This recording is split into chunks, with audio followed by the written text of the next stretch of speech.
Hello, Coaster fans. This is the Coaster Man 900, and today we have another park battle. This is Kings Island versus Six Flags Over Texas. Now, these two parks are pretty similar. They have pretty much the same amount of roller coasters, not exactly, but close. Their rides are very similar, and so yeah, let's get started with it. First, we have the B&M inverts of each park.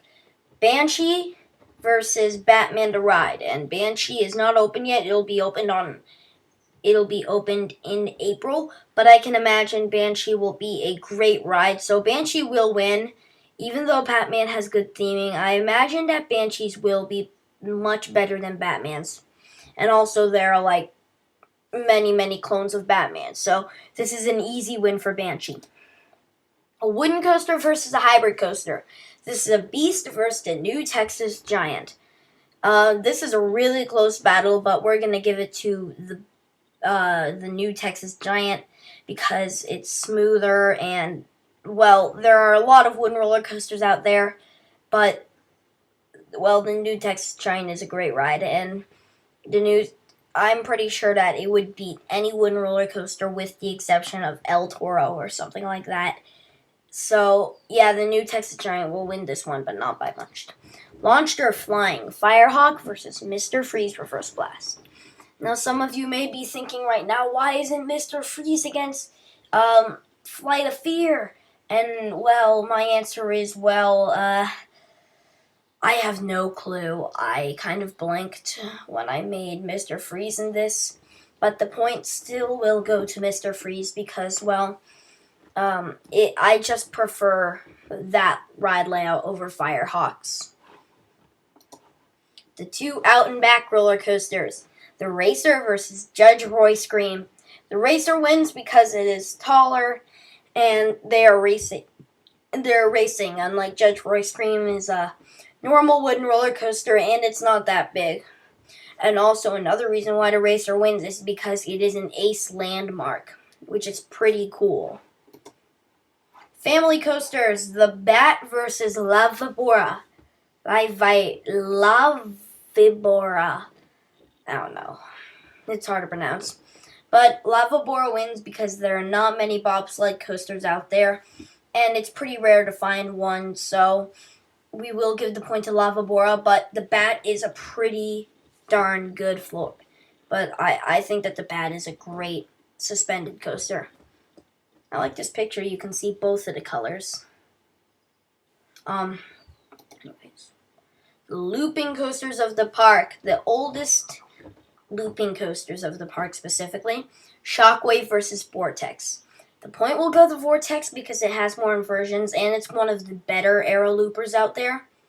And it was the very first Batwing, I'm pretty sure, but I'm not 100%.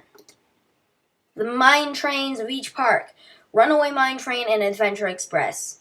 Adventure Express wins this one because it's one of the better mine trains out there. And, well, Runaway Mine Train is kind of, it's not a great ride. But the one thing I am confused about Runaway Mine Train is that it won an ace roller coaster landmark. It's just a mine train. There are many of them out there. If I knew when it opened, maybe I would consider giving it an ace, but honestly, I don't think it's good enough to get an ace, in my opinion.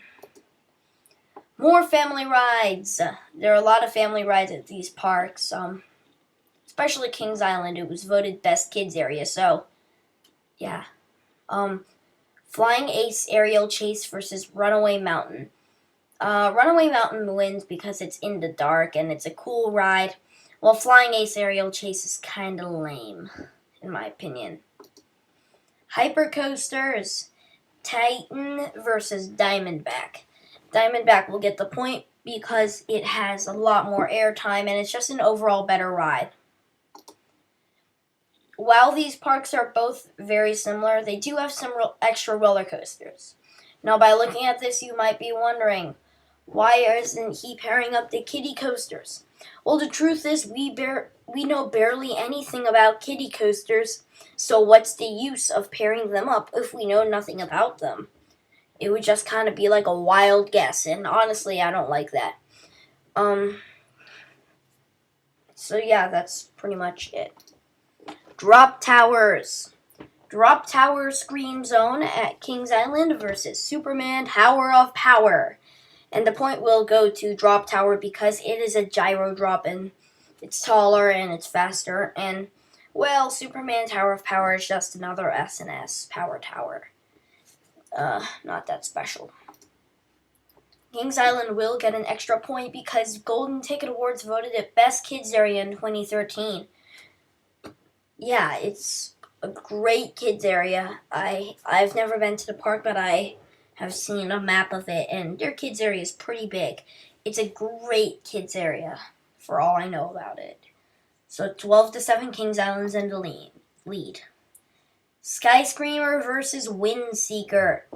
The point will go to Texas, to the Texas SkyScreamer, because it is the world's tallest SkyScreamer. For many, many reasons, the Texas SkyScreamer is way better than WindSeeker. For one, the Texas SkyScreamer is built by Funtime and not whatever made WindSeeker. I think it starts with a D or something. I don't know. It's made by Funtime, and they don't really have very much maintenance on their ride. Wow, at the WindSeeker in Knott's Berry Farm, which is not there anymore, the riders got stuck at the top for 2 hours. And, well, on SkyScreamers, they don't really do that. Another reason is that they go down and up. WindSeeker just goes up, then it starts to swing, and then it goes down. 3 Texas SkyScreamers, another 100 feet taller. And 4 SkyScreamers, every single one is better than a WindSeeker. I feel like WindSeekers are not nearly as good as SkyScreamer. In second place is Six Flags Over Texas. You fought hard, but you didn't win. And the winner is, drumroll please, Kings Island. This park very much deserved it. It's a great park, and yeah, that's all I have to say about it. Well, that's all we have this video, and I will see you guys next video. Yeah, that's all I have to say. See you guys next time.